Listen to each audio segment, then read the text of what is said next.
parte de la clase teórica del día de hoy. Como la doctora Patiño ya les ha explicado sobre las inmunodeficiencias, esta segunda parte consiste en las pruebas diagnósticas para las inmunodeficiencias primarias. ¿Puedes avanzar, por favor? La siguiente. Entonces, como definición, estas inmunodeficiencias son un grupo de enfermedades, ¿no?, que pueden ser de origen hereditario y que van a afectar todos los componentes del sistema inmune. Los componentes que ustedes ya conocen, ¿no? La inmunidad específica, donde actúan los linfocitos T, la inmunidad humoral, donde actúan los linfocitos B, y los mecanismos de defensa no específicos, donde actúan las células fagocíticas, las citoquinas y las proteínas del complemento. La siguiente.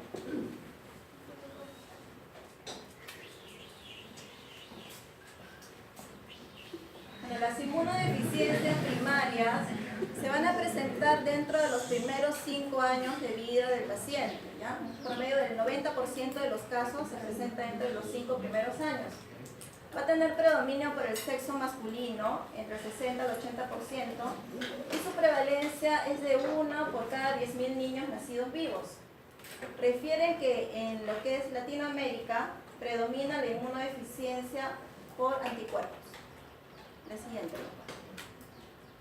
Entonces, estos pacientes van a presentar una susceptibilidad aumentada a lo que son las infecciones, ¿no? Van a desarrollar enfermedades autoinmunes o también pueden desarrollar neoplasias. Las manifestaciones clínicas de estos pacientes van a ser variadas, diversas, ¿ya? Ahorita vamos a ver todos los signos de alerta que pueden presentar. Sobre todo, lo más frecuente es que presenten alteraciones para el crecimiento y desarrollo debido a las infecciones recurrentes, ¿no?, que presentan continuamente. Van a presentar erupciones, pigmentación de la piel, anomalías esqueléticas y cardíacas. La siguiente. La siguiente. Sí, la pasé. Ah, ya. Dentro de lo que son los linfocitos B, ¿no?, si es inmunidad humoral lo que está afectada, estos pacientes van a presentar infecciones pulmonares, infecciones por enterovirus, meningitis, giardiasis gastrointestinal. Si presentan defectos en lo que es la inmunidad celular de los linfocitos T, lo que predominan son enfermedades virales y enfermedades fúngicas, ¿ya? Entonces, si la afección es de la inmunidad humoral, a nivel de los anticuerpos predominan infecciones bacterianas. Pero si afecta lo que son la inmunidad celular de los linfocitos T, lo que predomina son enfermedades virales y enfermedades fúngicas. También puede existir una inmunodeficiencia combinada, ¿no?, donde el paciente va a ser susceptible a patologías por virus, por hongos o bacterias. La siguiente. Existe una clasificación de la OMS de estas inmunodeficiencias, donde las va a dividir en 8 grupos. ¿Ya? El defecto congénito del número y función de los fagocitos y de las células del sistema inmune inmediato, el déficit congénito del sistema de complemento, la inmunodeficiencia combinada, el déficit predominante de anticuerpos, déficit predominante de células T, síndromes de inmunodeficiencia combinados, inmunodeficiencia asociada a otras enfermedades congénitas hereditarias y la inmunodeficiencia transitoria del recién nacido. Esta es la clasificación, así lo clasifica la Organización Mundial de la Salud. La siguiente. Pero tenemos que considerar signos de alerta para sospechar de que los pacientes puedan estar presentando inmunodeficiencias primarias. ¿Y cuáles son estos signos de alerta? Son 12, ¿no? Pacientes que presentan infecciones de oído recurrentes, ¿no?, que en un año presenten más de 2 infecciones, infecciones de senos paranasales, que una vez al año, infecciones pulmonares, una vez al año, 2 o más infecciones por gérmenes comunes, 2 o más meses tomando antibióticos y que no exista una buena respuesta terapéutica, aparición de secuelas o complicaciones debidas a las infecciones, ¿no?, que el niño no esté aumentando de peso y no esté creciendo, ¿no?, que es uno de los efectos más notables cuando presentan inmunodeficiencias primarias, que presenten abscesos a nivel de piel, que presenten muget, ¿no?, la micosis a nivel de la cavidad oral, que necesiten antibióticos intravenosos para que puedan resolver las infecciones que estén presentando, que presenten complicaciones secundarias a la aplicación de vacunas, ¿no?, que en vez de favorecer la aplicación de la vacuna y que exista una respuesta de anticuerpos, al contrario, ¿no? Por la afectación del sistema inmune del paciente presentan complicaciones debido a la vacuna. Y bueno, que tenga antecedentes familiares, ¿no? De inmunodeficiencia, de muertes tempranas por causas desconocidas o infecciosas. Entonces, si se presentan alguno de estos 12 signos de alerta o de alarma, ya tenemos que sospechar de que el paciente pueda estar presentando una inmunodeficiencia primaria. La siguiente, por favor. Entonces, ante la sospecha de este tipo de inmunodeficiencia, vamos a solicitar diferentes exámenes de laboratorio, diferentes pruebas diagnósticas. Existe una primera fase, la primera etapa de pruebas diagnósticas, donde se solicitan las pruebas básicas, las pruebas comunes que realizan la mayoría de laboratorios de los hospitales. Existe una segunda etapa, donde ya lo vamos a dividir según lo que se esté sospechando que sea afección de la inmunidad humoral, celular, de las células fagocíticas o de las células de complemento. Y una tercera etapa donde se solicitan exámenes ya más sofisticados. Entonces vamos a ir hablando de cada uno de los exámenes para que tengan conocimiento de que existen estas pruebas especiales, ¿no? Que se realizan en laboratorios sofisticados. La siguiente. Bueno, este es otro algoritmo de las pruebas diagnósticas, ¿no? Pero trata de lo mismo del cuadro anterior. Está dividido igual en etapas de cómo vamos a ir solicitando las pruebas de ayuda al diagnóstico. La siguiente. Entonces, ¿cuáles vienen a ser las pruebas de la primera etapa o la primera fase? Entonces, lo más básico es solicitar el hemograma, el cuadro hemático, como lo denominan ahora. ¿Por qué el hemograma? Porque voy a ver el recuento de leucocitos. Por lo tanto, voy a ver en el recuento diferencial de leucocitos si existe alguna alteración de los linfocitos. Entonces, ya mi primera señal, mi primer examen básico que voy a solicitar es el hemograma, donde voy a poder evidenciar si existe un tipo de inmunodeficiencia. El segundo examen que solicita es la velocidad de sedimentación globular. ¿Por qué se solicita este examen? Bueno, este es un reactante de fase aguda, ¿no? Que se va a elevar en todos los procesos inflamatorios e infecciosos. Entonces, estos pacientes van a presentar cuadros de infecciones. Por lo tanto, este es uno de los exámenes positivos dentro de la primera etapa de exámenes básicos. Así también puedo solicitar un frotis de sangre periférica. Frotis de sangre periférica o lectura de lámina periférica, como según el tipo de laboratorio puede cambiar la denominación. Pero este examen, ¿de qué trata? De que se va a informar las características morfológicas de las células según sus series. Voy a informar la morfología de los hematíes, de los leucocitos, de las plaquetas. Voy a informar si el tamaño es correcto, si estoy evidenciando presencia de granulaciones tóxicas, ¿no? Si el recuento está aumentado, disminuido. Voy a poder verificar si ese recuento diferencial que me informaba el hemograma de linfocitos estaba disminuido, lo voy a poder verificar en la lámina periférica. Por eso la importancia del frotis de sangre periférica. Otro de los exámenes básicos es la electroforesis de proteínas. Otro examen que también realiza la mayoría de laboratorios. ¿Y para qué me sirve? Para poder detectar si el paciente tiene hipogamaglobulinemia o agamaglobulinemia. Así también puedo solicitar estudios microbiológicos, cultivos, ¿no? Cultivos para poder detectar si la infección del paciente se debe a agentes virales, agentes fúngicos o a agentes bacterianos. Hemos dicho que según la afección de la inmunidad humoral o celular, el paciente va a estar más predispuesto a poder presentar algún tipo de infección según estos tres tipos que hemos mencionado. El siguiente. Acá podemos observar una imagen de electroforesis de proteínas. Les mencioné que es uno de los exámenes básicos. En la imagen que tienen acá a la izquierda, donde se está cuantificando la cantidad de albúmina, alfa 1, alfa 2, beta y gamma globulinas, vemos que el porcentaje de gamma globulinas está disminuido. Entonces, este es un caso de hipogamaglobulinemia. En la imagen que está a su derecha, ven que la cantidad de las gamma globulinas está ausente, ¿no? Entonces, a través de la electroforesis de proteínas podemos ver si existe hipogamaglobulinemia o agamaglobulinemia. El siguiente. Bueno, entonces ya hemos hablado de los primeros exámenes básicos.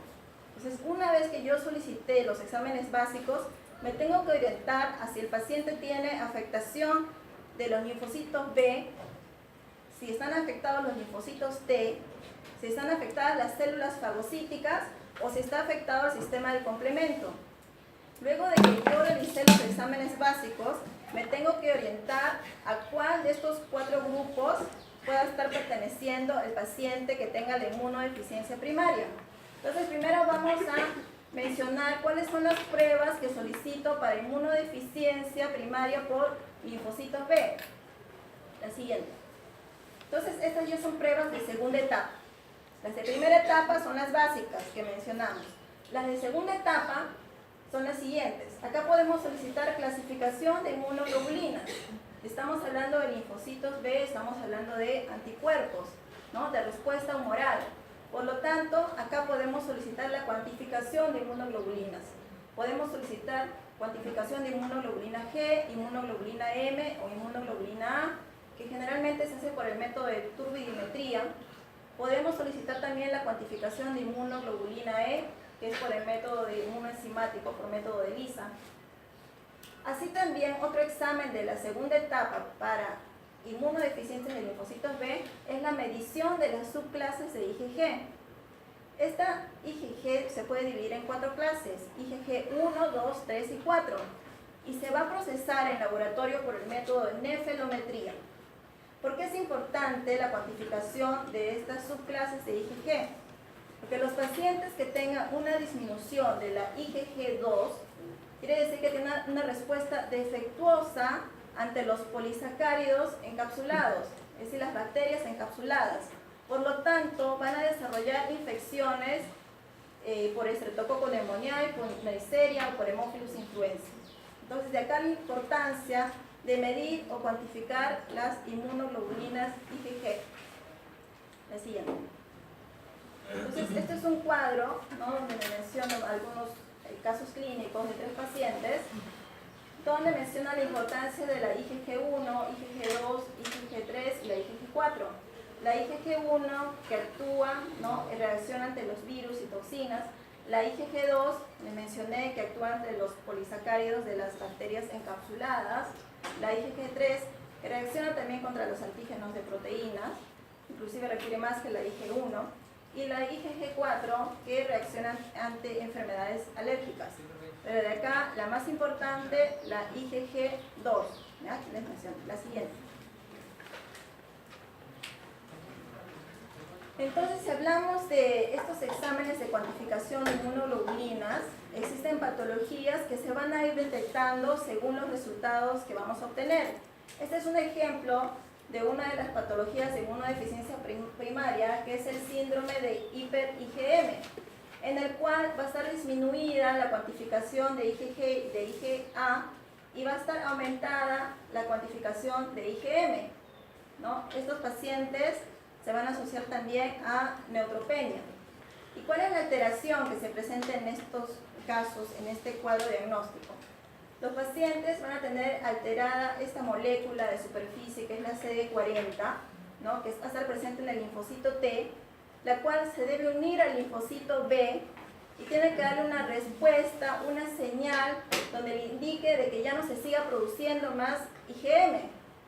Pero como esta molécula CD40 está alterada, no le envía la señal y por lo tanto se va a presentar este cuadro de hiper-IgM, ¿no? Va a estar aumentada la IgM, pero no se va a secretar la IgG ni la IgA. La siguiente. Otras pruebas de segunda etapa dentro de los estudios de linfocitos B viene a ser la producción de anticuerpos específicos. ¿Y esto cómo lo vamos a evidenciar? A través de la inmunización, a través de la vacunación de los pacientes. Entonces lo enfrento al paciente a una bacteria, a un antígeno, y tiene que producirse anticuerpos contra esta bacteria. Entonces yo puedo, ante la respuesta inmediata, puedo dosar la cantidad de anticuerpos que se están produciendo por la vacuna que se le coloca al paciente. Si yo veo que la respuesta a esta inmunización es baja, entonces hay un problema de inmunodeficiencia primaria, de inmunodeficiencia humoral de los linfocitos B, ¿no? Es una de las pruebas de segunda etapa que puedo solicitar para que me oriente a este grupo de inmunodeficiencias. Así también puedo solicitar la cuantificación de linfocitos B. ¿Y cómo voy a realizar esta cuantificación de linfocitos B? por el método de citometría de flujo. Este es ya un método más especial. ¿Y de qué manera? Porque puedo medir las moléculas que se encuentran en la superficie de los linfocitos B. ¿Cuáles son estas moléculas? La CD19, la CD20, antígenos del complejo mayor de histocompatibilidad, moléculas que se encuentran en la superficie de los linfocitos B. Entonces, de esta manera los puedo cuantificar. También puedo medir las moléculas CD10 que se encuentran en la superficie de las células B inmaduras. Entonces, de esta manera cuantifico la cantidad de linfocitos B que tiene el paciente. La siguiente. Y dentro de las pruebas de tercera etapa para el cuadro de inmunodeficiencia por linfocitos B, estas ya son pruebas más especiales, pruebas que se desarrollan in vitro. Por ejemplo, tenemos los linfocitos B activados con antígenos, donde lo que voy a detectar es la generación de inmunoglobulinas policlonales por los métodos de radioinmunoensayo y por métodos de ELISA. Así también puedo detectar las proteínas BTK, BLNK, proteínas NEMO, a través de la metodología de Westerblot, es otra metodología de laboratorio. ¿Y para qué sirve detectar estas proteínas? Porque estas proteínas participan en lo que es la maduración y la proliferación de los linfocitos B. Y además tenemos la prueba más sofisticada, que es la reacción en cadena de polimerasa, por la cual puedo detectar las mutaciones que me están originando esta inmunodeficiencia de linfocitos B. Entonces, estas ya son pruebas de tercera etapa. La siguiente. Ahora pasamos a lo que son las pruebas diagnósticas para detectar la inmunodeficiencia por linfocitos T. Entonces, ya hemos mencionado todas las pruebas de segunda etapa y tercera etapa para inmunodeficiencia por linfocitos B. Estas son del grupo de inmunodeficiencias de linfocitos T. La siguiente. Acá la primera prueba de segunda etapa es la prueba cutánea de hipersensibilidad tardía. ¿Y en qué consiste esta prueba? ¿No? Que vamos a evaluar la respuesta celular del paciente. Vamos a evaluar la actividad de los linfocitos T. ¿Y de qué manera? Inoculándole el antígeno PPD. Lo que todos han escuchado, ¿no?, de la existencia de este antígeno. En la mayoría de hospitales, cuando ingresan a hacer prácticas o cuando ingresan a laborar, les van a pedir este examen dentro de los exámenes ocupacionales antes de empezar a laborar. El antígeno PPD. Se le inyecta este derivado proteico purificado del Mycobacterium tuberculoso y se va a ver si hay respuesta positiva o negativa. Si hay una respuesta positiva, me quiere decir que el paciente es inmunocompetente, ¿no?, que está produciendo una buena cantidad de linfocitos T. Si hay una respuesta negativa al antígeno PPD, quiere decir que hay inmunodeficiencia de células T, ¿no?, o que no he sido expuesto a este antígeno, ¿no?, o que tengo inmunodeficiencia de la producción de linfocitos T. Esta es una de las pruebas más básicas, más conocidas que se realizan en todos los hospitales a nivel nacional. La siguiente. Entonces, ¿qué ejemplos de enfermedades tenemos en el caso de que presenten hipersensibilidad cutánea negativa? Acá hay un grupo de enfermedades frecuentes, como lo que son enfermedades congénitas, lo que es la ataxia y telangiectasia, el síndrome de Wiskott-Aldrich, el síndrome de Di-George, síndromes que se asocian a este tipo de prueba diagnóstica negativa, sin respuesta de inmunidad de linfocitos T. La siguiente. Esta enfermedad, que es este ejemplo de este grupo de inmunodeficiencia celular, de lo que es ataxia telangiectasia, consiste en que el paciente va a presentar una mutación del gen ATM, ¿no? El gen ataxia telangiectasia mutado, que se ubica a nivel del cromosoma 11, del cual participa para lo que es la división celular y la reparación de los daños de ADN. Entonces, existe una mutación a nivel de este cromosoma 11, ¿no?, una mutación de este gen, el paciente va a tener esta enfermedad. La siguiente. ¿En qué consiste, ¿no?, el cuadro clínico? Va a tener ataxia cerebral progresiva, va a tener una marcha defectuosa, dificultad para iniciar movimientos, puede presentar nistagmos, movimientos oculares involuntarios, dificultad para hablar, para deglutir, puede presentar telangiectasias cerebrales que se manifiestan a nivel del globo ocular, hay unas imágenes de telangiectasia ocular, telangiectasia a nivel de las orejas, telangiectasia a nivel de las extremidades. La siguiente. Otra de las patologías en las cuales la respuesta de hipersensibilidad cutánea es tardía es el síndrome de Di-George. En este síndrome lo que es una alteración del desarrollo embrionario del timo y la paratiroides. ¿Y qué va a presentar por la elección del cromosoma 22? ¿Y qué va a presentar el paciente? Fallas cardíacas, una afasia normal, hipoplasia o aplasia tímica, paladar hendido, hipocalcemia. La siguiente. Esta es una imagen típica de un paciente con síndrome de Di-George. La siguiente. Entonces, otra de las pruebas de segunda etapa de linfocitos T, que ya hemos mencionado la hipersensibilidad cutánea, viene a ser el recuento de linfocitos CD4 y CD8.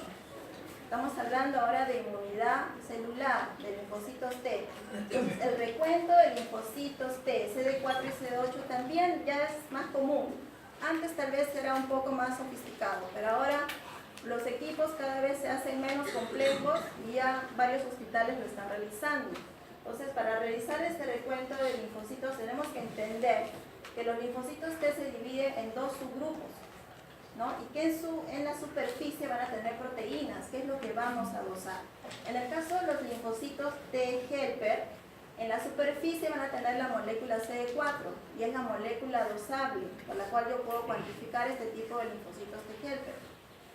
Y en la superficie de los linfocitos T citotóxicos va a estar la molécula CD8. Entonces yo puedo realizar cuantificación de linfocitos CD4 y CD8. Es una prueba muy frecuente, una prueba bastante solicitada. ¿Para qué me ayuda a detectar inmunodeficiencia de linfocitos T? La siguiente. Así también tenemos otras pruebas de segunda etapa, como lo que es el recuento de moléculas de superficie de linfocitos T. Existen moléculas de adhesión, ¿no?, que van a estar en la superficie, que se denominan caderinas, integrinas, selectinas, proteoglucanos, moléculas de medición de receptor para el antígeno de células T, moléculas del complejo mayor de histocompatibilidad, moléculas de receptores TR y moléculas coestimuladoras CD28. Entonces, todas estas moléculas también son dosables. Así también existe el estudio de citotoxicidad de linfocitos CD8 y las células natural killer. Acá lo que se va a medir es la liberación de perforinas, ¿no?, al enfrentar los linfocitos CD8 en una célula blanca. Y para medir la cuantificación de las células natural killer, medimos la molécula CD16 y CD56, que van a estar en la superficie de estas células. ¿Y por qué metodología? Por la metodología de citometría de flujo. ¿Ya? Estas son las pruebas de segunda etapa para los linfocitos T. La siguiente.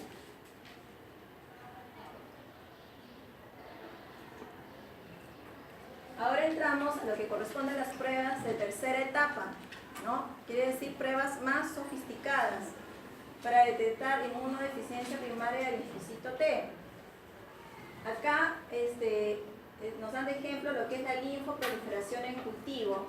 Lo que se mide es la proliferación de los linfocitos al enfrentarlo a mitógenos o antígenos. ¿Y por qué metodología se mide esta proliferación de linfocitos en cultivo? A través de la fitohemaglutinina, que es una metodología ya más especial.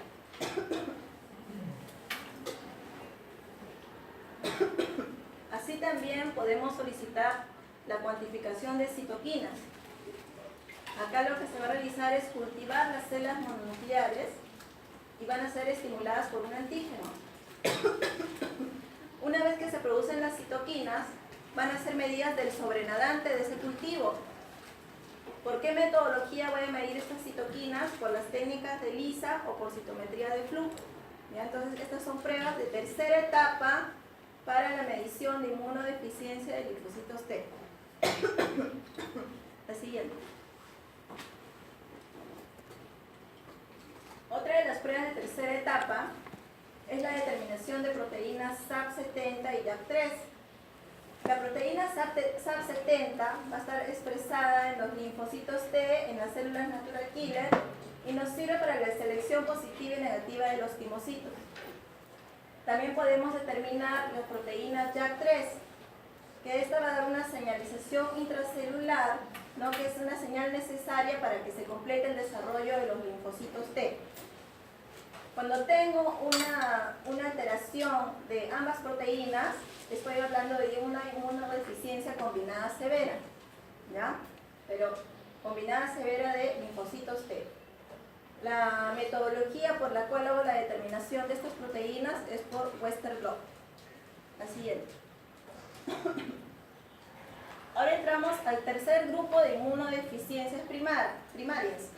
Ya hemos hablado de inmunodeficiencia de los linfocitos B, de la inmunidad humoral. Hemos hablado de las pruebas para la inmunodeficiencia de los linfocitos T. Ahora vamos a hablar de las pruebas por inmunodeficiencia de las células fagocíticas, que es el tercer grupo. La siguiente. Entonces acá, ¿qué células consideramos? Consideramos las células de la inmunidad celular inespecífica, que vienen a ser ¿cuáles? Vienen a ser los neutrófilos, los monocitos y los macrófagos. Entonces lo que voy a medir acá es la acción, ¿no? La activación de estos tres tipos de células. El estudio que vamos a realizar es valorar la integridad de los mecanismos microbicidas de estas células fagocíticas. Entonces existe una prueba especial que se llama la reducción del colorante nitroazul de tetrazoio, NBT, ¿ya? Esta es una prueba por la cual yo puedo medir los mecanismos microbicidas de estos tres tipos de células. Esta prueba se puede realizar por el método de citometría de flujo o en placa, ¿no? Viendo la reacción del cambio de color. Así también puedo realizar la cuantificación de radicales libres de oxígeno, ¿ya? Estos radicales también participan dentro de los mecanismos microbicidas y puedo realizar una cuantificación de estos radicales libres. ¿A través de qué método? A través de la espectrofotometría o de la citometría de flujo, que son métodos de pruebas diagnósticas. La siguiente. Dentro de este grupo de mecanismos microbicidas también puedo detectar actividades enzimáticas, ¿no? En el caso del sistema enzimático de NADPH oxidasa, las diferentes glicoproteínas que acá menciona, a través de las cuales voy a evaluar la capacidad fagocítica, ¿no? Puedo evaluar también la capacidad migratoria de estas células fagocíticas. ¿Cómo lo voy a realizar? Ya con ensayos de quimiotaxis a través de un gel de agarosa, bueno, donde los expertos van a ver el movimiento, la quimiotaxis de estas células que atacan a los antígenos. Dentro del tercer grupo de pruebas está la determinación de la expresión de moléculas de adhesión a la superficie. Acá puedo realizar una cuantificación de las integrinas o de las moléculas CD18 y CD11 a través del método de citometría de flujo. La siguiente. Entonces, esta es una imagen donde me permite ver las moléculas de adhesión que estamos mencionando, ¿no? La selectina, la integrina, cómo actúa el proceso de quimiotaxis, ¿no? Cómo se da la diapédesis. Entonces, cómo actúan todas estas células, neutrófilos, monocitos, macrófagos, actúan contra el antígeno a través de estos mecanismos, ¿no? Mecanismos microbicidas y a través de sus moléculas de adhesión. La siguiente. Este es un ejemplo de una patología debido a una alteración de la adhesividad de las moléculas de adhesión. Es el defecto de movilidad celular, ¿no? El paciente lo que va a presentar es leucopenia o aplasia medular, insuficiencia pancreática, ictiosis, la piel va a estar seca o escamosa, como la imagen de ese bebé que están evidenciando. Como hemos mencionado, lo más frecuente es que presente estas patologías hasta los 5 primeros años de vida, ¿no? Entonces, a veces al nacimiento ya se está detectando las manifestaciones clínicas de estos pacientes con inmunodeficiencia. Entonces, las metodologías para hacer el dosaje ya hemos mencionado, ¿no? La citometría de flujo para medir estas moléculas de CD18 y las integrinas. La siguiente. Entonces, dentro de los defectos de la actividad microbicida, acá tenemos un grupo de enfermedades que son la enfermedad granulomatosa crónica, el déficit de mieloperoxidasa, el déficit de glucosa 6-fosfato, el déficit de receptor de interferón, el déficit de interleuquina 12, ¿no? Acá es importante saber que dentro de estas células fagocíticas tenemos gránulos azurófilos o primarios, gránulos secundarios y gránulos terciarios. Estos gránulos van a contener cada uno enzimas, ¿no?, que van a actuar para la fagocitosis, para la adhesión, para esta actividad microvisiva. La siguiente. Pues habíamos mencionado de una prueba especial, ¿no?, que es la prueba del nitro azul de tetrasodio. Este es un colorante que inicialmente va a tener este color amarillo claro, ¿no?, que va a ser soluble en el agua, que tiene baja acción enzimática. Pero una vez que se enfrenta, que precipita con la célula que lo vamos a enfrentar, va a dar la reacción de Formazan. Y esta reacción de Formazan ya tiene una coloración azul, ¿ya? Entonces, este azul de tetrasolio se le van a agregar partículas que van a inducir a la fagocitosis. Y por lo tanto, los neutrófilos van a responder, ¿no?, a esta acción de fagocitosis. Se va a incubar esta muestra 1 hora por 37 grados y se va a observar al microscopio. El siguiente. Entonces, esta es una muestra positiva, no es una muestra normal a la reducción de Formazan, porque sí existe una actividad de fagocitosis, por lo tanto me está dando una coloración azul. La siguiente. Pero si no existe una reacción de fagocitosis, esta prueba es negativa, no voy a evidenciar la coloración azul. No va a darse la reacción, el cambio de color de amarillo a azul. La siguiente. Ahora vamos a hablar del último grupo de las pruebas, ¿no?, para inmunodeficiencia de complemento. Ya hemos hablado de las pruebas diagnósticas para inmunodeficiencia de la inmunidad humoral, las pruebas diagnósticas de inmunodeficiencia de la inmunidad celular, las pruebas diagnósticas por inmunodeficiencia de las células fagocíticas, y este es el último grupo, pruebas diagnósticas por inmunodeficiencia del complemento. ¿Ya? La siguiente. Este es un mecanismo de inmunidad humoral inespecífica, ¿ya?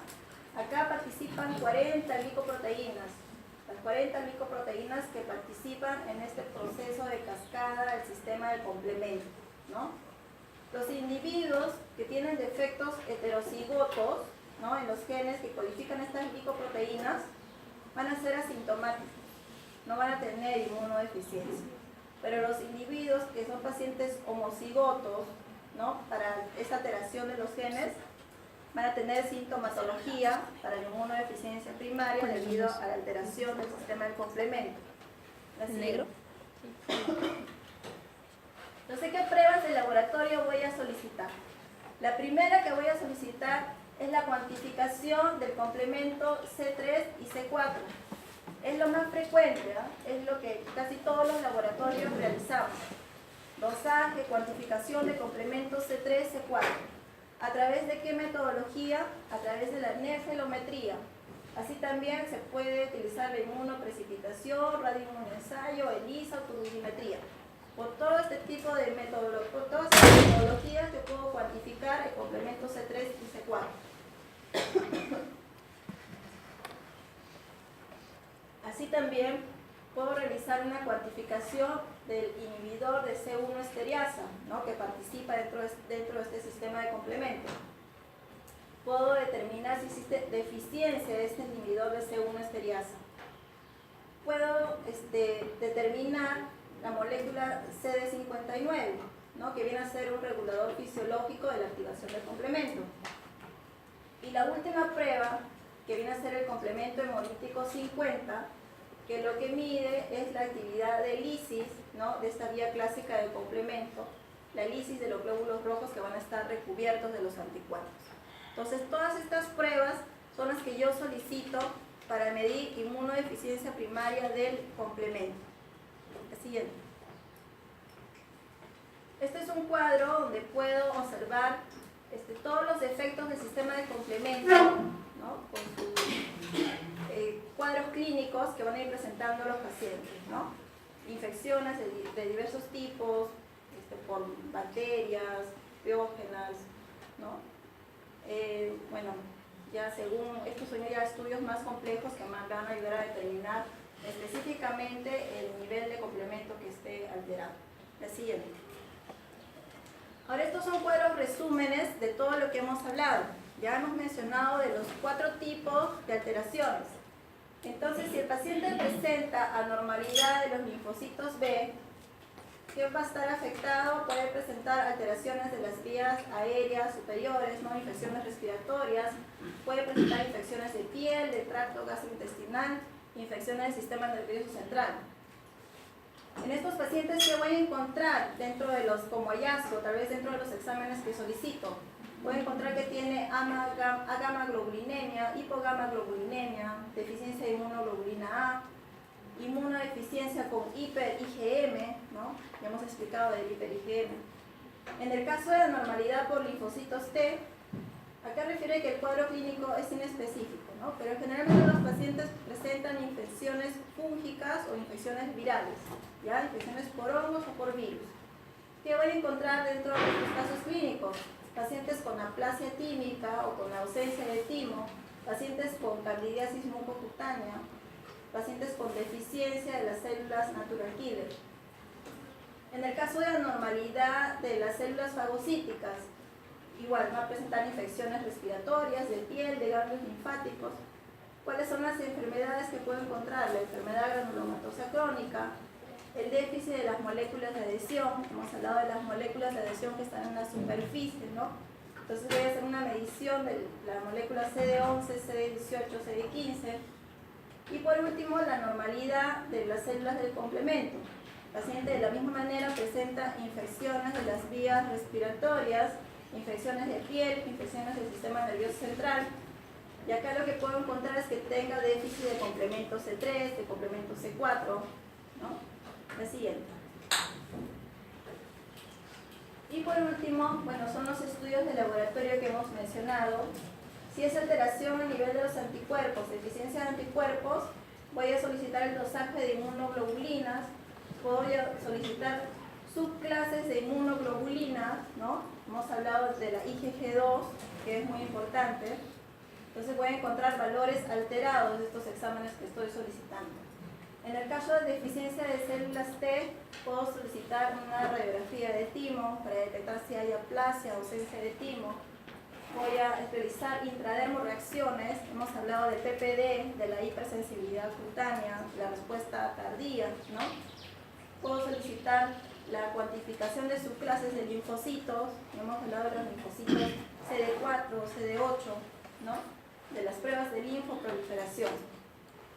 En el caso de deficiencia de células fagocíticas, ¿no? Acá es muy importante la citometría hemática, el hemograma simple, ¿no? Que es una de las pruebas básicas, y la prueba de azul de tetrasolio.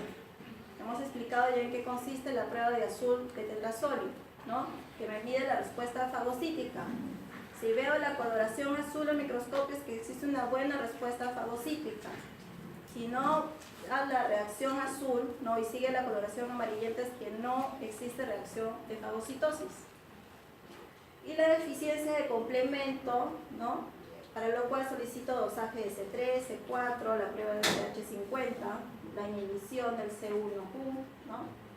Y bueno, este es en sí los 4 grandes grupos y las diferentes pruebas que podemos solicitar para evaluar este tipo de inmunodeficiencias. Esta sería la última diapositiva, no sé si tienen alguna pregunta.